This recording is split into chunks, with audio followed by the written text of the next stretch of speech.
نذرانہ پیش کریں۔ السلام علیکم یا سیدی یا رسول اللہ، السلام علیکم یا سیدی یا حبیب اللہ، وعلی آلہ و اصحابہ یا سیدی یا حبیب اللہ۔ تمام سامعین کو آج کی مناسبت سے عید کی مبارکباد۔ آپ سب کو نبی اکرم صلی اللہ علیہ وآلہ وسلم کی تشریف آوری، ظاہری حیات کے لیے اس دنیا میں تشریف لانا اور ہم سب کے لیے رحمت بن کے آنا، تمام اہل اسلام کو، محبت کرنے والوں کو، ادب رکھنے والوں کو، نبی اکرم صلی اللہ علیہ وآلہ وسلم کے تمام امتیوں کو، بلکہ یہاں تک کہ اس دنیا کے تمام انسانوں کو، کیونکہ جو آیت کریمہ تلاوت کرنے کا شرف حاصل ہوا، اللہ تعالیٰ نے آپ کو رحمت صرف مسلمانوں کے لیے نہیں بنا کے بھیجا بلکہ عالمین کے لیے، نہ صرف اس عالم کے لیے بلکہ جتنے بھی عالم ہیں سب کے لیے رحمت بنا کے بھیجا ہے۔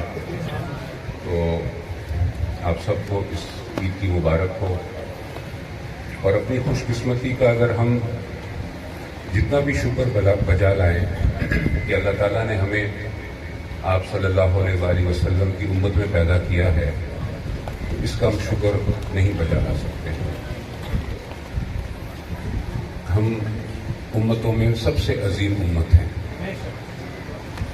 ہم وہ عظیم امت ہیں کہ اس امت میں امتی کی حیثیت سے اللہ کے انبیاء نے اور رسولوں نے اللہ سے خواہش ظاہر کی کہ ہمیں اس امت میں امتی کی حیثیت سے بھیجے۔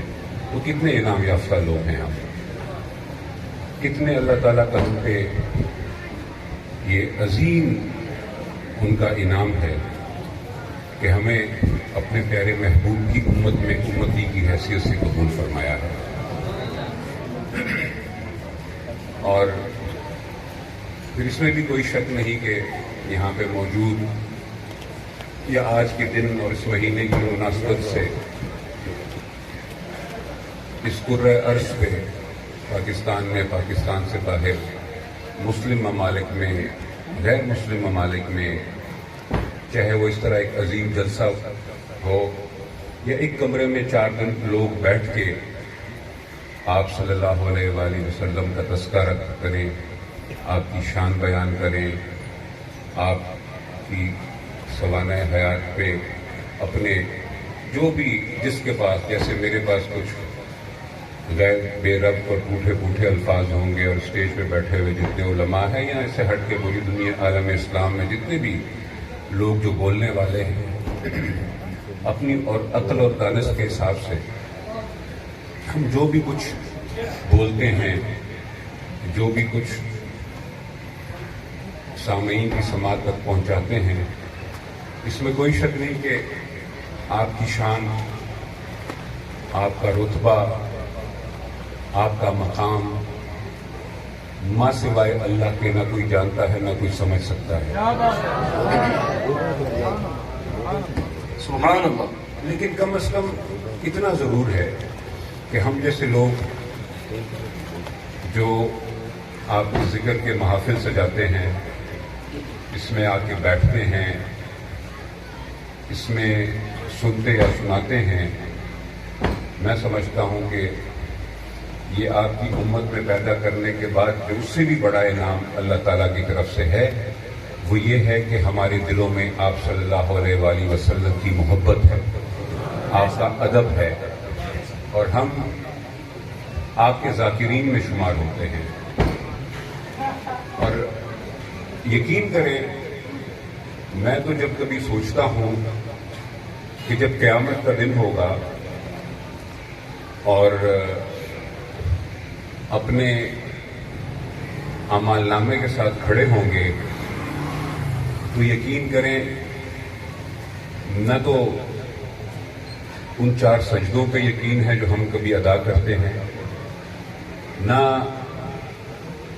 وہ صبح سے شام تک کی بھوک پہ کوئی یقین ہے کہ جو ہم روزے کی صورت میں ہم رہتے ہیں بھوکے۔ میں اس لیے اس کو بھوک کہتا ہوں کیونکہ اس کی تفصیل میں میں کر جاؤں تو خود یہ ایک موضوع ہے وہ پورا، لیکن یعنی ہمارے جو اعمال ہیں مختصراً یہ کہ وہ اس قابل نہیں ہیں کہ ان کو پیش کیا جائے قیامت والے دن. نہ ہی زندگی میں کچھ اور ایسے کام ہم نے کیے ہیں کہ جس پہ ہمیں یقین ہو کہ ہم نے کچھ ایسے اعمال کیے ہیں کہ جو ہمارے اعمال نامے میں کوئی سنہری انداز میں لکھے ہوں گے. تو جو ایک چیز جس پہ یقین ہے وہ یہ جو یہاں پہ ہمارا بیٹھنا ہے،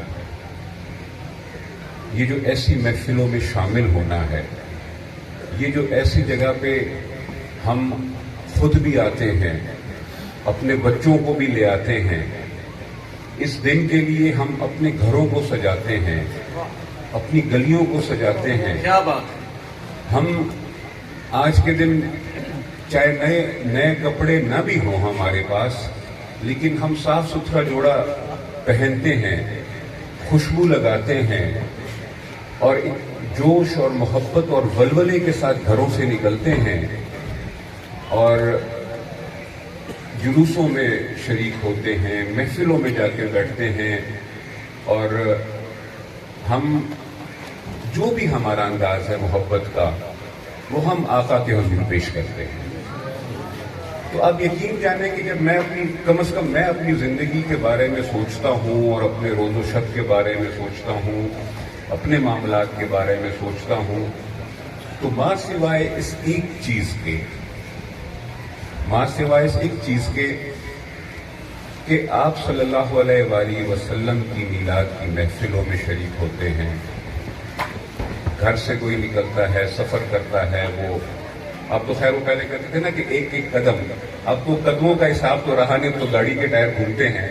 لیکن جتنا بھی وقت گزرتا ہے اس سفر میں، جتنا بھی اس پہ خرچ ہوتا ہے، اگر ہم اس محفل میں آنے کے لیے کچھ خرچ کرتے ہیں، اپنے گھر کو سجانے کے لیے خرچ کرتے ہیں یا جو بھی ایسا معاملہ کرتے ہیں، تو آپ یقین کریں کہ ماں سوائے ان پیسوں کے کہ جو ہم ان معاملات پہ خرچ کرتے ہیں اور یہ جو وقت ہم گزارتے ہیں، جو یہاں پہ آ کے نعرے لگاتے ہیں، جو درود شریف پڑھتے ہیں، میرا نہیں خیال کہ اس سے ہٹ کے اگر ہم ہر ایک ہم میں سے اپنی زندگی، اپنے روزمرہ کے معاملات پہ غور کریں تو شاید اس کے سوا ہمیں کچھ بھی نظر نہ آئے اپنی زندگی میں کہ جس پہ قیامت والے دن ہم کم از کم یہ عرض کر سکیں کہ یا اللہ، تیرا یہ جو بندہ تھا زندگی میں بڑا گنہگار تھا، بڑا خطا کار تھا، شاید نماز پڑھنے میں سستی ہوئی ہو، شاید روزہ رکھنے میں کوتاہی ہوئی ہو، چاہے زکوٰۃ جب دیتے ہوئے شاید تھوڑے سے ہاتھ کام پہ ہو کہ یہ تو بہت زیادہ ہیں، اور زندگی کے معاملات میں نیک اعمال میں کوتاہیاں ہوں، لیکن کم از کم ایک چیز ضرور ہے کہ یا اللہ تیرے پیارے محبوب کہ جب میلاد کا دن آیا، جب یہ مہینہ آیا، جب یہ اوقات آئے، تو ہم نے سچی دل کے ساتھ، محبت کے ساتھ، ادب کے ساتھ ان محفلوں میں شرکت کی، یہاں پہ اپنی حاضری دی، اپنے بچوں کو ہم نے تیار کیا، ان کو ان جلوسوں میں شریک کیا، ان محفلوں میں جا کے بٹھایا، چاہے ہم خود کچھ بھی نہیں جانتے تھے، چاہے ہمارا علم بہت تھوڑا تھا، لیکن دل میں محبت ضرور تھی. تو یہ جو ایک چیز ہے نا، یہ ہماری زندگی کا سرمایہ ہے، ہمارے آخرت کا خزانہ ہے. کیا بات ہے. سبحان اللہ. کیا بات. نعرہ تکبیر، نعرہ رسالت، نعرہ خلافت، نعرہ حیدری. اللہ تعالیٰ قرآن پاک میں 4-5 جگہ پہ اپنے پیارے محبوب کو حکم فرماتے ہیں کہ وَاذْكُرْ فِي الْكِتَابِ، حضرت ابراہیم علیہ السلام کے بارے میں فرمایا، حضرت موسیٰ علیہ السلام کے بارے میں ایک اور جگہ فرمایا، حضرت ادریس علیہ السلام کے بارے میں فرمایا، حضرت اسماعیل علیہ السلام کے بارے میں فرمایا، یہاں تک کہ حضرت مریم رضی اللہ تعالیٰ عنہا کے بارے میں بھی فرمایا. اب یہاں پہ جب یہ آیت مختلف آیتوں میں جب یہ عبارت نظر کے سامنے سے گزری تو ایک سوچ آئی کہ اللہ تعالیٰ اپنے پیارے محبوب کو حکم فرماتے ہیں کہ تم ذکر کرو. اب آیت تو وہی جو کہ جس میں ایک لفظ و حرف کا نبی اکرم صلی اللہ علیہ وسلم نہ بدل سکتے تھے، نہ انہوں نے کبھی بدلا، نہ ان کے پاس بدلنے کی طاقت تھی. اللہ تعالیٰ یہ بھی تو فرما سکتے تھے کہ اے میرے محبوب میرے اس نبی کا اس طرح ذکر کرو. کتاب ان کی، آیتیں ان کی، طریقہ ان کا، جس طرح وہ چاہیں اپنے انبیاء کا ذکر کروائیں. لیکن فرماتے کیا ہیں کہ میری جو یہ کتاب ہے اس میں آپ ذکر کرو. یہ حکم اس طرح کیوں آیا ہے؟ یہ بڑی غور طلب بات ہے. بے شک اللہ کا حکم ہے کہ میرے ان انبیاء کا ذکر کرو، لیکن اس انداز میں جو اللہ تعالیٰ نے حکم فرمایا تو اس پہ تھوڑا سوچا کہ کیوں اللہ تعالیٰ نے اس حکم کو اس طریقے سے فرمایا ہے. تو جو میری ناقص عقل نے کام کیا، میں اس نتیجے میں پہنچا کہ ایک تو یہ جو آج کل ہمارا یہ دور ہے، اس میں بعض لوگ اپنے آپ کو توحید پرست کہتے ہیں، بعض لوگ اپنے آپ کو صرف نبی اکرم صلی اللہ علیہ وسلم کی زندگی کو صرف ان کے سیرت تک محدود رکھ کے اپنے آپ کو ایک اچھا مسلمان کہتے ہیں. بعض لوگ یعنی مختلف عقائد ہیں. میں کسی پہ تنقید نہیں کر رہا ہوں، لیکن جو بات آپ کو سمجھانے کی کوشش کر رہا ہوں کہ جو صرف توحید پرست ہیں اور توحید کو ہی سب کچھ سمجھتے ہیں، تو یہ حکم ان کے لیے بھی آ گیا کہ اللہ کا حکم ہے کہ انبیاء کا ذکر کرو. اور جو اپنے آپ کو حدیث والے کہتے ہیں ان کے لیے بھی حکم آ گیا کہ کیونکہ حکم اللہ کے محبوب کے لیے ہوا اور اللہ کے محبوب نے ان انبیاء کا ذکر کیا تو یہ سنت بھی ہو گئی. اللہ کا حکم فرض بھی ہو گیا اور نبی اکرم صلی اللہ علیہ وسلم کی سنت بھی ہوگی کہ ان انبیاء کا ذکر. اب یہ جتنی بھی آیتوں کا میں نے آپ ذکر کیا ہے، ان کے ہر ایک آیت کے آگے تفصیل ہے، لیکن کیونکہ اس کا وقت نہیں، جو بات میں آپ کو سمجھانا چاہتا ہوں، ان آیتوں میں اللہ تعالیٰ نے اپنے ان انبیاء کی سیرت کا ذکر کیا ہے کہ کوئی ان میں سے امین ہے، کوئی ان میں سے نیک ہے، کوئی ان میں سے. اب یہاں اس حد تک تو جو ہمارے سیرت کانفرنس کرنے والے بھائی ہیں وہ یہ کہتے ہیں کہ جی یہاں پہ بھی تو اللہ تعالیٰ کا حکم صرف سیرت بیان کرنا ہے، ان کے سیرت کے بارے میں حکم ہے. تو یہ جو آپ لوگ نبی اکرم صلی اللہ علیہ وآلہ وسلم کا ذکر کرتے ہیں، آپ یہ سیرت سے ہٹ کے اور ان کی سنتوں سے ہٹ کے یہ جو آپ ذکر شروع کر دیتے ہیں کہ جی آپ کی پیدائش کیسے ہوئی تھی، آپ جس رات کو پیدا ہوئے اس میں کیا معجزات ہوئے تھے، پھر آپ نے اپنا بچپن کس طرح گزارا تھا، آپ نے جو وقت حضرت آمنہ رضی اللہ تعالیٰ عنہ کی گود میں گزارا وہ کیسے گزارا، پھر جب آپ حضرت حلیمہ کے گھر تشریف لے گئے تو وہاں پہ آپ نے کیسے وقت گزارا. یا آپ کبھی اونٹنی کا ذکر شروع کر دیتے ہیں کہ جی اونٹی بڑی چست ہو گئی اور بھاگنے لگ گئی، کبھی آپ بکریوں کے دودھ کا ذکر شروع کر دیتے ہیں کبھی. تو یہ جو چیزیں ہیں یہ اس کا کیا یعنی کہ آپ کو فائدہ ہے یا یہ ذکر آپ کیوں کرتے ہیں؟ تو یہاں پہ دو چیزیں ہیں.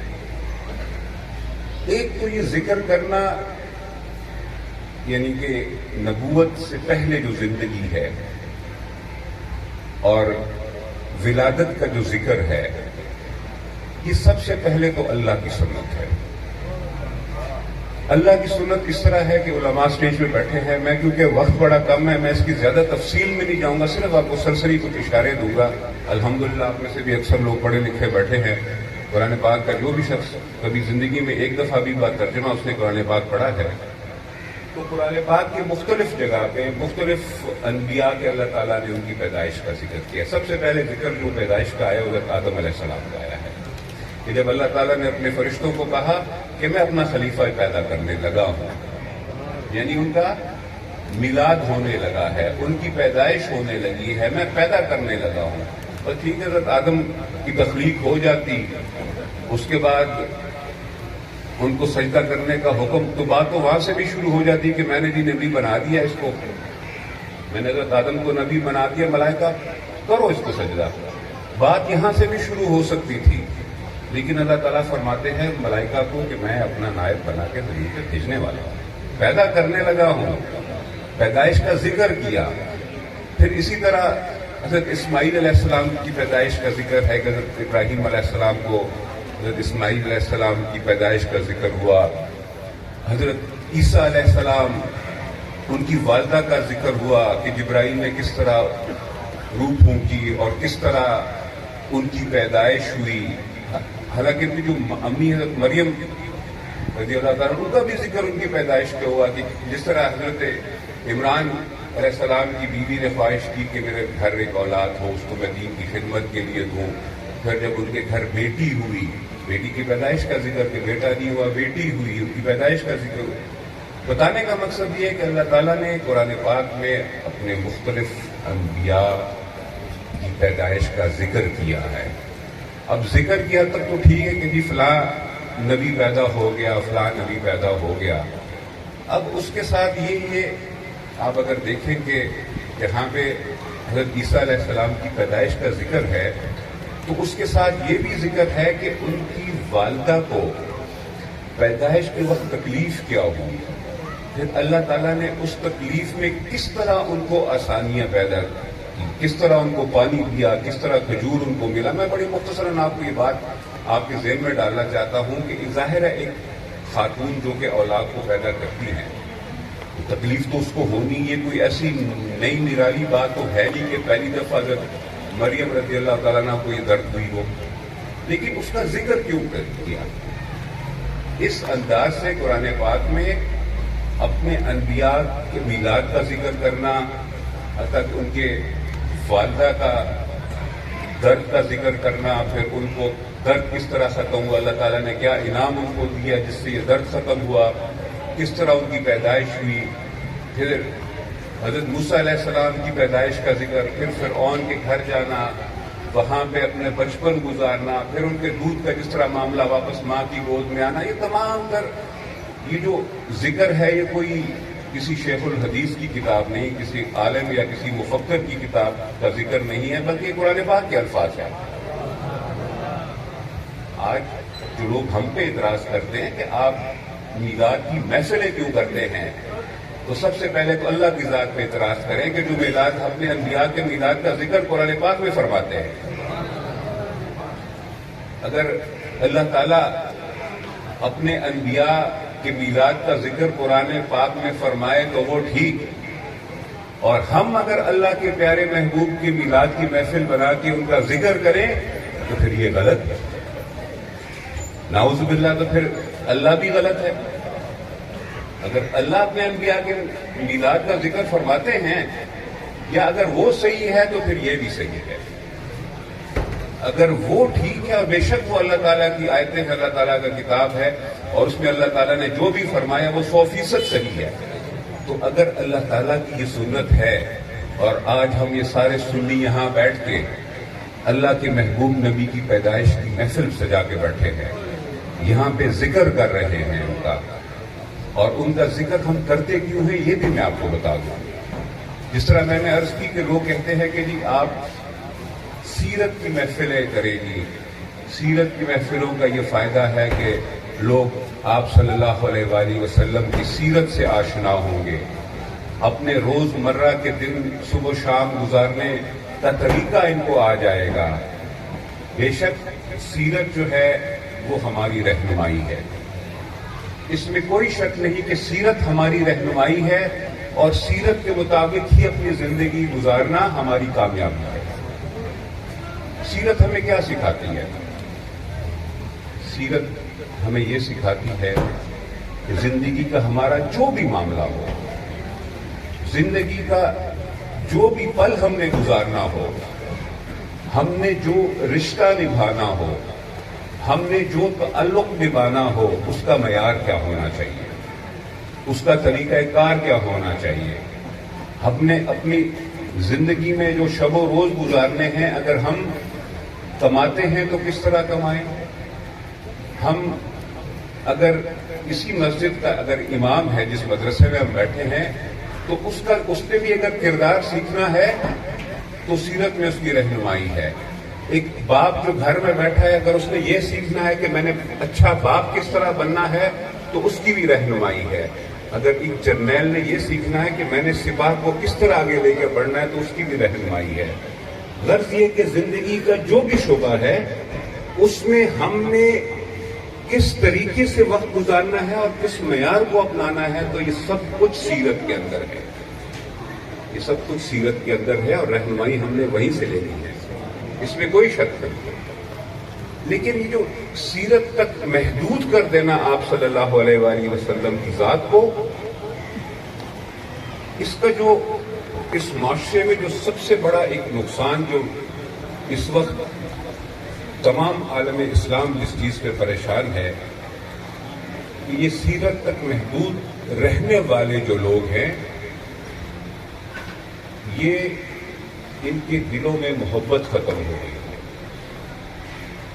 اور محبت کے ختم ہونے کا جو نقصان ہے سب سے بڑا، میں ابھی پیچھے ایک محفل میں نے صرف یہی ایک پوائنٹ وہاں پہ کہا کہ ہمارے جیسے اس اسلامی ملک میں کہ جو لا الہ الا اللہ محمد رسول اللہ کے نعرے پہ حاصل کیا گیا ہے، ایسے ملک کے یونیورسٹیوں کے 40% بچے ایتھنک ہو گئے ہیں جو کہ اللہ کی ذات میں بھی یقین نہیں رکھتے. یہ ایک حقیقت ہے ہمارے اس معاشرے کی، اور اس کی بنیادی وجہ کیا ہے کہ ان دلوں میں جو ہے محبت اور عشق ختم ہو گیا ہے. بڑی مشہور روایت ہے، حضرت عروہ بن مسعود رضی اللہ تعالیٰ عنہ کی علماء نے اکثر وہ بیان کی ہوگی کہ جب وہ، میں مختصراً اس پہ صرف وہ ہنٹ دے رہا ہوں کہ جب وہ آیا اور اس نے مسلمانوں کے حالات دیکھے، جو 1500 صحابہ کرام، اور کون سے صحابہ کرام؟ بدر والے صحابہ، عشرہ مبشرہ، خلفائے راشدین، ماسوی حضرت عثمان غنی رضی اللہ تعالیٰ جو کہ مذاکرات کرنے گئے ہوئے تھے، تمام جلیل القدر صحابہ جہاں موجود ہوں، جب کفار نے چاہا کہ ان پہ حملہ کیا جائے، ان کو ختم کر دیا جائے یہاں پہ، تو انہوں نے اپنا جاسوس بھیجا. حضرت عروہ بن مسعود اس وقت تک اسلام سے بامشرف نہیں تھے، تو جب وہ آئے تو انہوں نے واپس آ کے یہ رپورٹ نہیں دی کفار کو کہ جی بہت اچھی نماز پڑھنے والے لوگ ہیں، جھوٹ نہیں بولتے ہیں، کسی کو دھوکہ نہیں دیتے ہیں، وہ اعمال کی انتہا پہ ہیں، سب نیک اعمال کرنے والے لوگ ہیں، برائی نہیں کرتا، کوئی گناہ نہیں کرتا، کوئی شراب نہیں پیتا، کوئی زنا نہیں کرتا، کوئی چوری نہیں کرتا. اس طرح کی کوئی رپورٹ نہیں تھی. رپورٹ کیا تھی کہ ان سے بچ کے رہو، ان سے مقابلہ نہیں کر سکتے. یہ وہ لوگ ہیں کہ جو اپنے نبی سے اتنی محبت کرتے ہیں کہ نہ تو پانی کا قطرہ زمین پہ، حدیث بہت لمبی ہے، نہ پانی کا قطرہ زمین پہ گرنے دیتے ہیں، نہ تھوک مبارک زمین پہ گرنے دیتے ہیں. جو بال آپ ترشواتے ہیں، حجامت کرتے ہیں، وہ بال زمین پہ گرنے نہیں دیتے ہیں. کوئی اس پانی کو اپنے چہرے پہ ملتا ہے، کوئی سینے پہ ملتا ہے، کوئی تھوک کو ملتا ہے، کوئی بالوں کو جو ہے اپنی پگڑیوں میں، اپنے اماموں میں رکھتے ہیں. تو یہ وہ قوم ہے جو کہ اپنے نبی سے اتنی محبت کرتی ہے کہ اگر ہم مقابلے میں گئے تو یہ خون کے آخری قطرے تک آخری صحابی ہم سے لڑے گا. سبحان اللہ، سبحان اللہ. اب انہوں نے کوئی اعمال کا ذکر نہیں کیا، انہوں نے کسی سیرت کی بات نہیں کی، انہوں نے بات کیا کی ادب اور محبت کی. یہ لوگ اتنی محبت کرنے والی قوم ہے اپنے، یعنی ان کے لیے تو لیڈر ہی تھا نا، ان کا پیشوا تھا. ہمارے لیے اس وقت ان کے لیے نبی نہیں تھا. انہوں نے کہا وہ اپنے لیڈر کے ساتھ اتنی محبت کرتے ہیں کہ خون کے آخری قطرے تک وہ قربانی دیں گے. تو اس لیے انہوں نے یہ معیار نہیں بتایا جس طرح میں نے عرض کی کہ بڑے جناب نمازی ہیں اس نے مقابلہ نہیں کر سکتے ہیں، سچ بولنے والے لوگ ہیں اس میں مقابلہ نہیں کر سکتے ہیں، یہ چوری نہیں کرتے، یہ وجہ نہیں کہ ہم ان کا مقابلہ نہیں کر سکتے ہیں. بلکہ جو معیار انہوں نے بتایا کہ محبت کرنے والا. کیا بات ہے. سبحان اللہ سبحان اللہ. نعرہ تکبیر، نعرہ رسالت، نعرہ خلافت، نعرہ حیدری، جشن عید میلاد النبی. واہ جو معیار انہوں نے بتایا. اب خون کا آخری قطرہ جو بہاتا ہے وہ صرف اسوہ حسنہ کو دیکھ کے نہیں بہاتا. کیا بات ہے. یہ اپنے ذہن میں رکھ لیں. اور یہ جو ایک ہمارے پاس لوگوں کا عقیدہ ہے نا کہ بھائی، بڑے بھائی جتنی عزت کریں اور بڑے بھائی جتنا ان کا مقام ہے. ٹھیک ہے، میرا بھائی مجھے بڑا پیارا ہوگا، بہت پیارا ہوگا مجھے میرا بھائی. اس کے لیے میں لڑوں گا بھی، اس پہ پیسہ بھی خرچ کروں گا، اس کے تندرستی میں، اس پہ میں ہر معاملے میں اس کا ساتھ دوں گا، اس کے لیے لڑوں گا بھی. صحیح 2 مکے اور 4 ڈنڈے بھی برداشت کر لوں گا.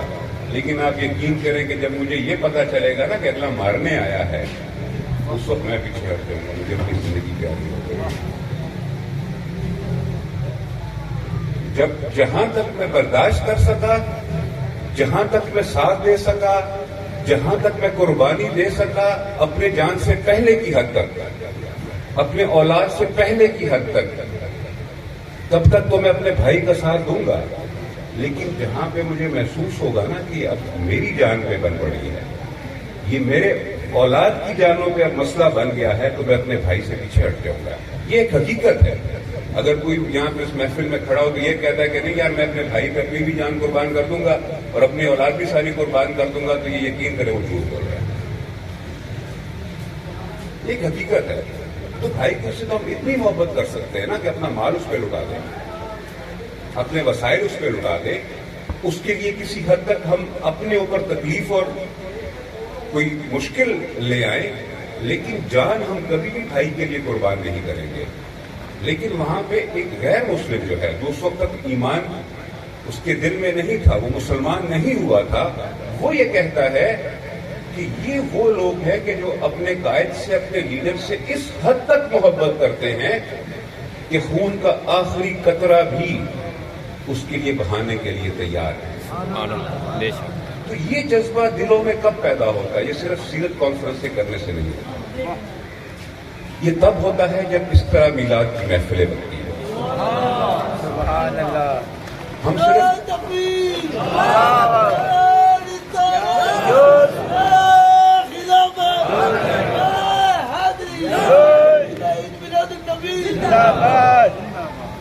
تو یہ جو محفل ہے جس میں ہم بیٹھے ہیں نا، اس کا کمال یہ ہے کہ یہاں پہ ذکر کس چیز کا ہوتا ہے؟ یہاں پہ آپ کی شان کا ذکر ہوتا ہے، آپ کے مقام کا ذکر ہوتا ہے، اللہ تعالیٰ کی جو عنایات ہیں آپ پہ اس کا ذکر ہوتا ہے. اور یہ جو چیز ہے نا، یہ ہمارے دلوں میں وہ محبت پیدا کرتی ہے. یہ جو چیز ہے یہ محبت پیدا کرتی ہے. ورنہ میں ہمیشہ ایک مثال دیتا ہوں کہ اب مدرسوں میں بھی اور اسکولوں میں یہ چیز بڑی عام ہوتی ہے کہ اگر ایک بچہ اچھا نہیں لکھتا نا، اس کی ہینڈ رائٹنگ اچھی نہیں ہے، تو استاد کیونکہ ہر بچوں کو علیحدہ بٹھا کے تو ہینڈ رائٹنگ سکھا نہیں سکتا. وہ کیا کرتا ہے، وہ اسی کلاس کے کسی اچھے اسٹوڈنٹ کے ساتھ اس کو بٹھا دے جس کی لکھائی بہت اچھی ہوتی ہے، اور اسے کہتا ہے کہ بیٹا اس کے ساتھ بیٹھ، جس طرح یہ الف لکھتا ہے اسی انداز میں وہ الف لکھا کر، جس طرح یہ با لکھتا ہے اسی انداز میں. اب رہنمائی تو وہاں پہ بھی ہے، سکھا تو وہ بھی رہا ہے. بابا کیا خیال ہے کہ وہ اسٹوڈنٹ اس اسٹوڈنٹ کے لیے اپنا خون بہا دے گا؟ وہ اسٹوڈنٹ اس اسٹوڈنٹ کے لیے اپنی جان قربان کر دے گا؟ وہ شاید اگر وہ پھر بھی انسان کا بچہ ہے تو کسی حد تک اس کی عزت ضرور کرے گا کہ اس نے مجھے الف با اچھے طریقے سے لکھانا سکھا دیا. ورنہ آج کل کے دور میں تو لوگ استاد کی عزت نہیں کرتے، بدقسمتی ہماری. لیکن وہ زیادہ سے زیادہ اسی حد تک اس دوسرے شاگرد کی عزت کرے گا نا کہ اس نے مجھے اچھے طریقے سے الف با لکھنا سکھا دیا ہے. دیکھیں یہ جو محفلیں ہیں نا، یہ جو ہم مناتے ہیں، میں ہمیشہ کہتا ہوں کہ آپ تو ضرور تشریف لائیں، اپنے بچوں کو ضرور یہاں پہ لے کے آئیں. سبحان اللہ. بے شک. سبحان اللہ. اور یہاں پہ جو آنے کا فائدہ ہے صرف 2 باتیں کر کے، کیونکہ مجھے اندازہ تھا انہوں نے 1:45 بجے کا کہا تھا کہ جمعے کی نماز ہونی، صرف اسی متعلق صرف 2 باتیں آپ کو اپنی بات ختم کر رہا ہوں. اس میں ایک جو چیز ہے نا کہ یہ جو ہمارے سیرت والے بھائی ہیں نا، کیونکہ جہاں پہ سیرت کا ذکر ہوگا وہ بھی نبی کی شان بیان ہوگی، اس میں کوئی شک نہیں۔ جو سیرت کی بات کرے گا وہ بھی اللہ کے پیارے محبوب نبی کا ہی ذکر ہے، اور ہم سیرت کے بھی منکر نہیں ہیں، کیونکہ سیرت کے بغیر تو زندگی چل ہی نہیں سکتی۔ لیکن جو ایک کالمسٹ ہے، آپ نے سنا ہوگا، وہ ٹی وی اینکر بھی ہے، جاوید چودھری اس کا نام ہے، وہ ایک دفعہ اپنے کالم میں لکھتا ہے کہ میں پیرس میں کسی کافی شاپ، اس طرح ہمارے یہاں چائے کے ہوٹل ہوتے ہیں، وہاں پہ کافی شاپ ہوتے ہیں، وہاں لوگ کافی پیتے ہیں، وہاں پہ وہ کہتے ہیں میں گیا تو میں نے ایک حلیتاً ایک شخص کو دیکھا جو کہ مجھے مسلمان لگا۔ کہتا ہے میں گیا، میں نے اس کے پاس اجازت مانگ کے اس کے پاس بیٹھ گیا، میں نے کہا چلو مسلمان ہے، جس مرضی ملک ہو ویسے کے ساتھ بیٹھ کے تھوڑی دیر جب تک کافی پیتا ہوں اس سے بات چیت ہو جائے گی۔ پہلے جب میں بیٹھا تو میں نے اس سے پوچھا کہ آپ مسلمان ہو؟ کہتے اس نے ہنس کے مجھے جواب دیا کہ نہیں، میں یہودی ہوں۔ تو کہتا ہے مجھے بڑی حیرت ہوئی کہ یہ حلیہ بالکل مسلمانوں والا، اسی طرح داڑھی، جس طرح ہم مسلمان داڑھی رکھتے ہیں سنت کے مطابق، اس طرح اس نے داڑھی رکھی ہوئی ہے، یہودی اس طرح کی داڑھی نہیں رکھتے۔ تو کہتا مجھے بڑی حیرت ہوئی کہ ہے یہ یہودی اور حلیہ اس کا مسلمانوں والا ہے۔ تو میں نے اس سے پوچھا کہ یار آپ حلیہ تم تو بالکل مسلمان لگتے ہیں لیکن آپ ہیں یہودی۔ تو اس نے کہا کہ میں جامعۃ الازہر میں پڑھنے گیا تھا، اور کیونکہ وہاں پہ وہ مسلمانوں کی یونیورسٹی ہے تو سب کے حلیے اس طرح تھے، تو میں نے کہا یہ اچھا نہیں لگتا کہ میں پڑھوں ان کے اندر اور میرا حلیہ جو ہے وہ یہودیوں والا ہو، تو میں نے اسی طرح ان کی حلیے کے مطابق اپنا حلیہ بنا لیا، میں نے اسی طرح داڑھی رکھ لی۔ تو میں وہاں پہ پی ایچ ڈی کر رہا تھا، یعنی جو ماسٹرز کے بعد والی جو ابھی ڈاکٹریٹ والی ڈگری ہوتی ہے، کہتے میں اس ڈگری کے لیے گیا ہوا تھا جامعۃ الازہر میں۔ تو اس نے کہتے میں نے اس سے پوچھا کہ ڈگری مکمل ہو گئی؟ تو پی ایچ ڈی کرنے کے لیے آپ جب 4-6 سال پڑھ لیتے ہیں، پھر اس کے بعد آپ کسی موضوع پہ ایک کتاب لکھتے ہیں جو کہ 600 سے 800 صفحوں کی کتاب ہوتی ہے، اور اس چیز کے بارے میں جو آپ کی ذاتی رائے ہوتی ہے، جو آپ کی آبزرویشن ہوتی ہے اس ٹاپک کے بارے میں، آپ اس کے اوپر کتاب لکھتے ہیں کہ یہ جو میں نے چیز پڑھی، یہ جو میں نے حالات دیکھے، اس میں میں سمجھتا ہوں کہ یہ صحیح ہے یا فرض کریں یہ غلط ہے یا اس کو اس طرح ہونا چاہیے تھا۔ آپ کی جو ذاتی رائے ہے نا اس کے اوپر آپ ایک کتاب لکھتے ہیں، اور 600 سے 800 صفحوں کی کتاب ہوتی ہے، کہ 4 آپ نے لائنیں لکھی، آپ ہر ایک چیز کے بارے میں بڑے تفصیل سے لکھتے ہیں۔ اس نے کہا کہ میری پڑھائی کا حصہ مکمل ہو گیا، اس وقت میں تھیسس لکھ رہا ہوں۔ اس نے کہا کہ کس سبجیکٹ میں وہاں پہ جامعۃ الازہر میں پڑھا ہے؟ تو اس نے کہا کہ میں نے اسلام کی انتہا پسندی پہ جو ہے نا میں نے پڑھا ہے، اور اس پہ میں نے ابھی تھیسس لکھ رہا ہوں، میری پی ایچ ڈی کے تھیسس کا مرحلہ چل رہا ہے اور میں لکھ رہا ہوں۔ تو میں نے اس سے کہا کہ یار آپ تھیسس تو بڑا ایک لمبا ہے، 600-800 صفحوں کی کتاب ہوتی ہے، آپ اگر مختصراً مجھے کہیں کہ آپ کے اس 4-6 سال کی پڑھائی اور یہ جو آپ تھیسس لکھ رہے ہیں، اس میں آپ نے نچوڑ کیا نکالا؟ تو کہتا وہ یہودی مجھ سے کہتا ہے کہ جو اسلام جو ہے یہ اگر میں ون لائنر جسے کہنا صرف ایک لائن میں کہوں تو ون لائنر اس کا جواب یہ ہے کہ اسلام جو ہے وہ نبی اکرم صلی اللہ علیہ وآلہ وسلم کی محبت کا نام ہے۔ یعنی ون لائنر جو جواب ہے نا، ون لائنر، اس نے کہا ون لائنر جواب یہ ہے کہ اسلام نبی اکرم صلی اللہ علیہ وآلہ وسلم کی محبت کا نام ہے۔ تو کہتا کہ میں تھوڑا اس کو اور پوریدا، میں نے اس سے کہا کہ یار آپ لوگ جو ہے نا، نبی اکرم صلی اللہ علیہ وسلم کی حدیث ہے کہ یہود و نصارہ کبھی بھی آپ کے دوست نہیں ہو سکتے ہیں، تو آپ کیا سمجھتے ہیں کہ آپ اسلام پہ کس طرح غالب آ سکتے ہیں؟ تو کہتا اس میں جنگ بدر سے وہ شروع ہوا، اور پھر فلسطین میں جو غلیل اور بھٹوں کے ساتھ ٹینکوں اور کلاشنکوف اور جدید اسلحے کا مقابلہ اس نے بیان کیا کشمیر کے، کہتا اس بڑا کیونکہ نالجبل بندہ تھا، اس نے یہ تمام حالات میں یہ کہا کہ دیکھیں کہ جہاں پہ 313 ہزاروں پہ بھاری، جہاں پہ غلیل اور ڈنڈے والے اور پتھر والے ٹینکوں والوں پہ بھاری، یہ سب جو ہے نا یہ اس وجہ سے ہے کہ ان کے دلوں میں اپنے پیارے محبوب نبی کی محبت ہے، سبحان اللہ، اور وہ جو محبت کا جذبہ ہے نا ان کے دلوں میں، جس طرح اس حضرت عروہ بن مسعود نے، تو اسی طرح یہ جو آج تک مسلمان کہیں پہ کم تعداد میں ہوں، ان کے پاس وسائل کم ہوں، ان کے پاس نامساعد حالات ہوں، لیکن یہ کامیابی کیوں ان کی ہوتی ہے؟ کیونکہ ان کے دلوں میں اپنے پیارے محبوب کی محبت ہے، اور وہ جو محبت کا جذبہ ہے وہ ان کو ہر قربانی، بلکہ یہاں تک اس نے لکھا تھا کہ یہ اس موت کو اپنے لیے ابدی حیات سمجھتے ہیں مسلمان، اس لیے ان کو موت کی بھی پرواہ نہیں ہوتی ہے۔ تو یہ جو جذبہ ہے محبت کو نکال دیا جائے تو ان کی مثال ایسے ہو جائے گی جیسے ایک فروٹ میں سے اس کا جوس نکال لیا جائے۔ جستجو ہے ہماری کہ ان مسلمانوں کے دلوں سے ان کی نبی کی محبت کو نکال دیا جائے، اور کہتا ہے کہ جس دن ہم یہ کرنے میں کامیاب ہو گئے، جس دن ہم یہ کرنے میں کامیاب ہو گئے تو اس دن ہم مسلمانوں پہ غالب آ جائیں گے۔ تو میرے بھائیوں، یہ جو ہے نا جی ہمارے سیرت والے بھائی اور سیرت تک محدود والے بھائی، سیرت کی محفلوں میں اگر ہم صرف سیرت کی محفلوں میں جا کے بیٹھنا شروع کر دیں تو اس میں کوئی شک نہیں ہم ایک اچھے انسان ضرور بن سکتے ہیں، ہم انسانیت کو فائدہ مند بن سکتے ہیں، ہم شاید صرف مسلمان کے لفظ تک میں محدود ہوں، ہم شاید ایک اچھے مسلمان بھی بن جائیں، لیکن ہم ایمان والے نہیں بن سکتے۔ ہم اچھے مسلمان تو بن سکتے ہیں، ہم ایمان والے نہیں بن سکتے۔ ایمان تبھی ہمارے دلوں میں داخل ہونا ہے کہ جب ہمارے دلوں میں اللہ کے محبوب کی محبت۔ سبحان اللہ، سبحان اللہ، نعرہ تکبیر، نعرہ رسالت، نعرہ خلافت، نعرہ حیدری، جشن عید میلاد النبی، علماء اہل سنت، تاجدار ختم نبوت۔ اگر ہم نے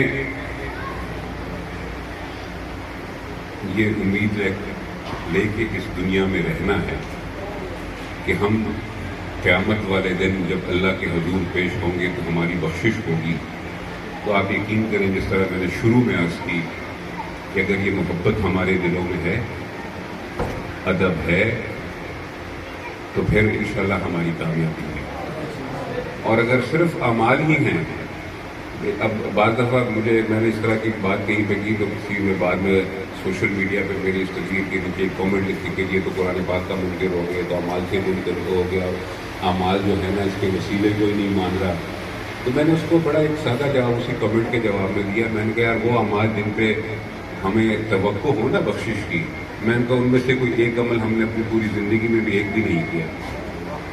یعنی کتنے سارے اعمال ہیں، ان تمام اعمالوں میں سے کوئی ایک عمل اور پوری زندگی میں صرف ایک دفعہ میں ان کا کوئی یہ ہاتھ کھڑا کر کے، چاہے وہ جتنا مرضی بڑا شیخ الحدیث ہے، جتنا مرضی وہ بڑا عالم ہے، جتنا بڑی مرضی بڑا وہ زہد و تقوی والا ہے، میں ان کا کوئی ایک میں یہ چیلنج کرتا ہوں کہ پوری زندگی میں کوئی ایک شخص ہاتھ کھڑا کر کے کسی اپنے ایک عمل کو اس طرح کہہ کے نہیں بیان کر سکتا کہ مجھے اپنے اس عمل پہ بھروسہ ہے کہ میں نے 100% خالص کیا ہے۔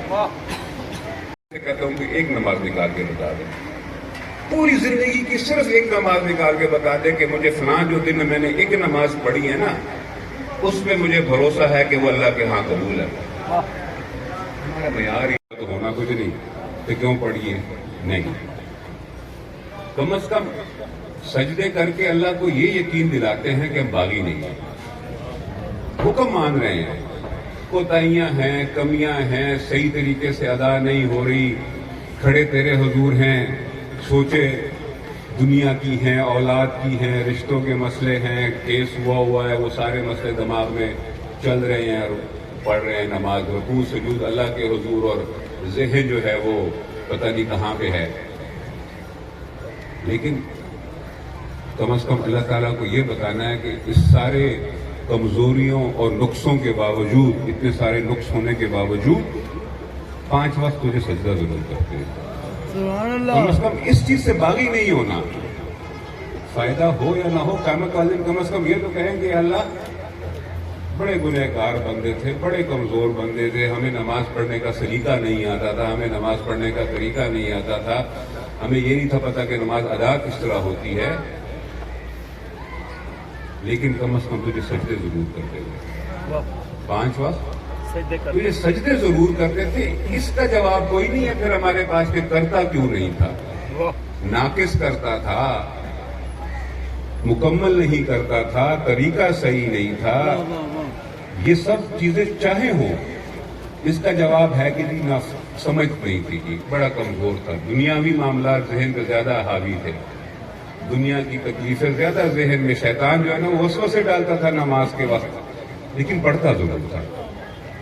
کیونکہ یہ میں ایک عرض کروں کہ جس طرح اعمال والے جو ہے نا, یہ صرف سیرت والے جو ہمارے بھائی ہیں, ان کے دلوں میں اگر محبت نہیں ہے یا کمزور ہے, میں نہیں کی بات تو نہیں کرتا, بڑی کمزور ہے, لیکن معذرت کے ساتھ ہم یہ جو محبت اور ادب والے ہیں نا, ہمارے پھر اعمال بڑے کمزور ہیں. یہ ایک حقیقت ہے. اور آج کی محفل سے یہ آپ کو ایک پیغام بھی ہے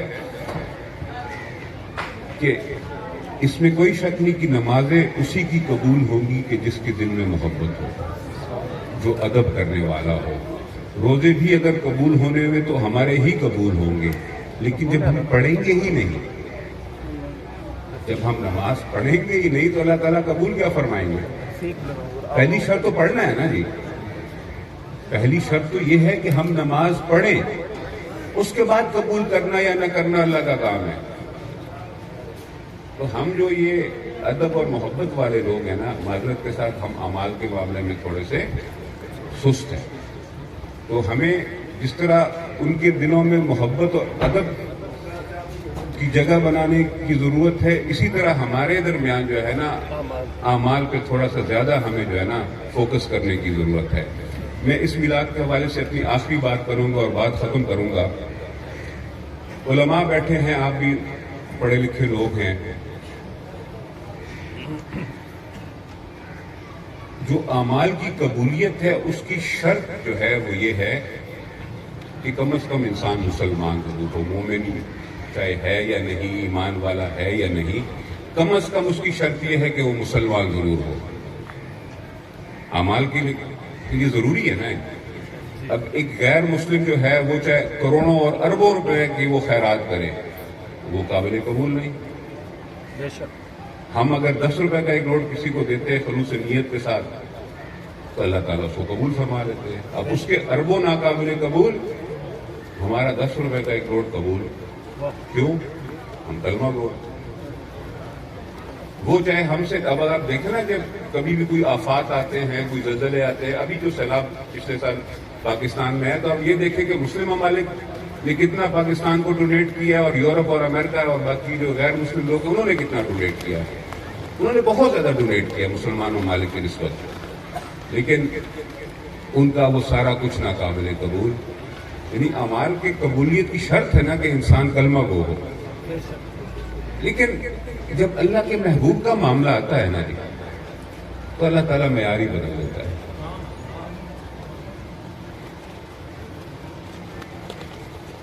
ابو لہب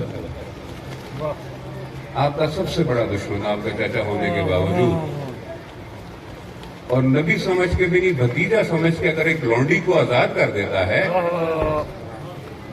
اور ہر سوموار کو اس کی قبر کے عذاب میں کمی اللہ تعالیٰ فرما دیتے ہیں, تو ایک غیر مسلم جو کہ کلمہ گو نہیں ہے, پوری دنیا کے لیے ازل سے لے کے ابد تک یہ شرط ہے کہ اعمال اس کے قبول ہونے ہیں کہ جو ایمان لے آیا, کم از کم وہ اس وقت یا آج کے دور میں مسلمان ہے, یا دوسرے انبیاء کے وقت میں ان کا امتی اگر وہ بنا ہے تو تب اس کا عمل قبول ہوگا. یہ ایک شرط ہے, ایک اللہ تعالیٰ کی ایک یونیورسل شرط ہے. حضرت آدم سے لے کے نبی اکرم صلی اللہ علیہ وسلم کی امت تک یہ پورے انسانوں کے لیے شرط ہے کہ عمل اس کا قبول کروں گا جو کہ اس وقت کے نبی کے دین پہ ہوگا. لیکن جب محبوب کی باری آتی ہے تو اللہ تعالیٰ معیار ہی بدل دیتا ہے. چاہے وہ سب سے بڑا دشمن ہی کیوں نہیں ہے, چاہے وہ سب سے بڑا ناقد ہی کیوں نہیں ہے, چاہے وہ سب سے زیادہ تکلیفیں اور اذیتیں دینے والا ہی کیوں نہیں, لیکن اگر اس نے کوئی ایک عمل کیا, اور کب کیا؟ میلاد پہ. یہ ذہن میں رکھیں, کب کیا؟ میلاد پہ. کہ جب آپ صلی اللہ علیہ وسلم ظاہری زندگی کے لیے اس دنیا میں تشریف لائے